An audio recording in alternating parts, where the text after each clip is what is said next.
दतिया उपचुनाव में चारों खाने चित्त हुई भाजपा को यह तो मानना ही पड़ेगा कि उसका प्रत्याशी आशुतोष तिवारी बेहद कमजोर था। 14 मंत्री, 6 सांसद, 110 विधायक, जिसके लिए पूरे 2 सप्ताह तक दतिया की जनता के घर घर माथा टेकते रहे।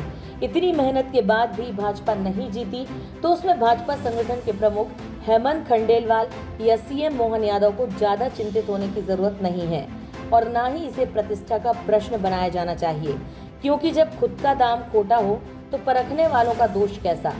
यानी जो आदमी खुद कभी चुनाव नहीं लड़ा, जो ना दतिया का निवासी था, उसे जनता चाहती भी कैसे। दामोदर यादव के आने के बाद वैसे भी भाजपा को बेहतर माहौल मिला, वरना बीजेपी की हार 25,000 से ऊपर होती। हार के बाद 100 कारण ना तो गिनने की जरूरत है और न गिनाने की।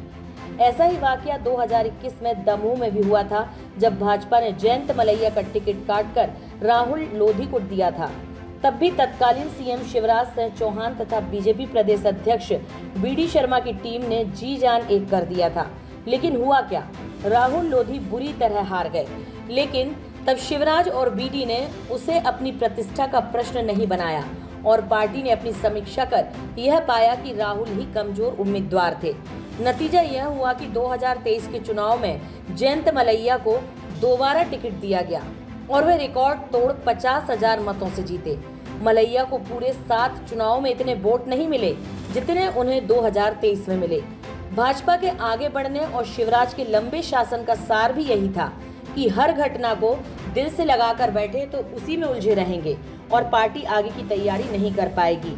एक बात और उठती है कि जब दतिया के हर कार्यकर्ता ने पार्टी नेताओं के साथ मिलकर काम किया तो फिर किसके कहने पर छिंद्रावेषण हो रहा है और उससे क्या होगा।